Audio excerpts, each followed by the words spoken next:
In a previous video, I explained how using high-speed sync causes a huge drop in power in any light that uses that feature, effectively preventing you from using your strobe's maximum output. If you haven't seen that video, you can check it out using the link that's in the top right corner of the screen, or check the description for a link to the video there. The whole point of making that video was just to inform everyone that that drop in power with high-speed sync does exist, and I wanted to make that video because from the different photographers that I've spoken to directly through messages and from different online forums that I've seen, it still seems that that drop in power with high-speed sync isn't something that is widely known. If you don't mind that drop in power using high-speed sync and you want to continue to use high-speed sync, that's totally fine. I'm not saying don't use high-speed sync. I'm just letting you guys know about that drop in power with high-speed sync in case you ever considered getting a much stronger strobe because you currently find that your current strobe is not getting enough power for your needs. Using ND filters could probably give you the power that you're looking for and could be a much more affordable solution. Over the past 2 years since I've been sharing so much work with my ND filters, I come across a lot of different questions, and I come across one specific common misconception over and over again, to the point where I wanted to make this video going over that common misconception. And that misconception comes in the form of this one question. You say you lose power with high-speed sync, but won't you still need to increase the flash power after adding the ND filter? The reason why this is a common misconception is because if I just followed that suggestion and raised the power of my flash after adding the ND filter, then the exposure of my shot would not look the same as before when I didn't have the ND filter on.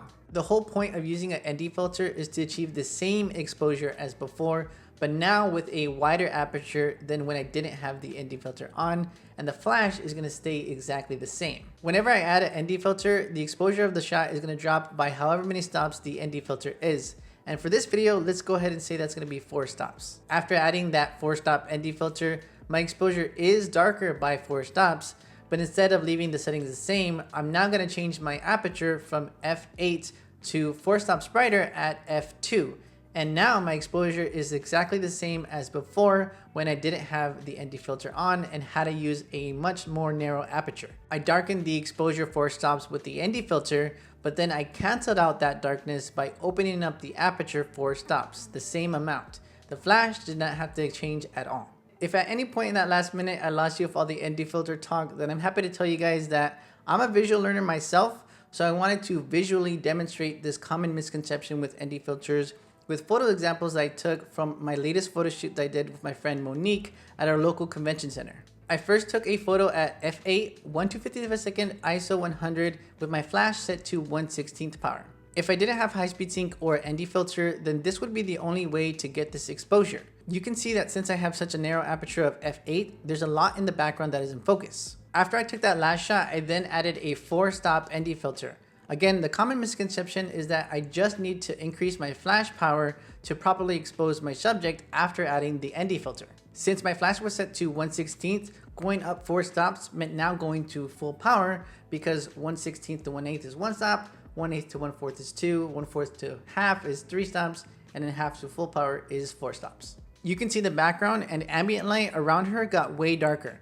Since the ND filter affects the entire exposure, both Monique and the ambient light around her got darker by 4 stops, and increasing the flash only corrected the exposure on her. Adding the ND filter and keeping the same camera settings while raising the power just made the background darker. Just to reiterate, the point of the ND filter is to achieve the same exposure as before, but now with a wider aperture. The flash itself does not need to be adjusted, and I can demonstrate this with my next set of shots of Monique. For this shot, the settings are f5.6, 1/250th of a second, ISO 100 with the flash set at 1/16th. To achieve a wider aperture, I then added the 4-stop ND filter, opened up my aperture 4 stops from f5.6 to f1.4, and without adjusting my flash output, took another shot. I now achieved the same exposure as before without the ND filter, but now with a much more shallow depth of field, while my flash output is still the same. Just for comparison, for the next shot, I took off the 4-stop ND filter, kept the aperture the same, and then just raised the shutter 4 stops to 1/4000th of a second, and I took this shot. The result is an identical exposure as the shot I took with the ND filter. This shot was possible because I had plenty of power in my strobe. If the flash output at 1/16th was not enough and I had to use full power to get a proper exposure on Monique without high-speed sync, then enabling high-speed sync would have dropped the power and resulted in her being underexposed. Full power in high-speed sync is not actually using all of the strobe's power. In all the different photo examples that I showed you guys today, I was using the Godox 8600 Pro, which is a great light, but it's pretty big and it costs about $900.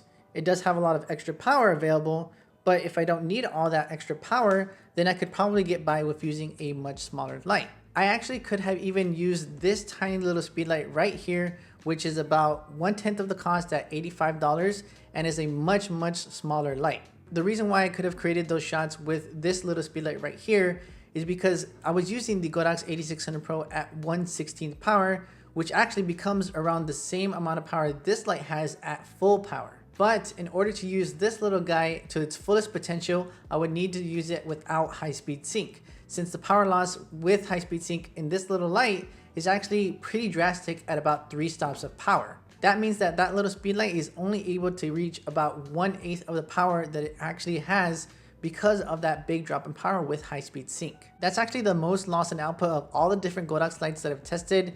And in case you guys want to see a video showing the loss in output of all the different Godox lights, then be sure to like this video and let me know in the comment section below that you want to see that video. So in summary, the reason why that I've been avoiding high-speed sync lately is just because using ND filters and using my smaller strobes allows me to get the same results as my bigger strobes with high-speed sync. If you don't mind using a bigger strobe and using high-speed sync at your photo shoots, then it's totally fine. You can go ahead and use high-speed sync to your heart's content.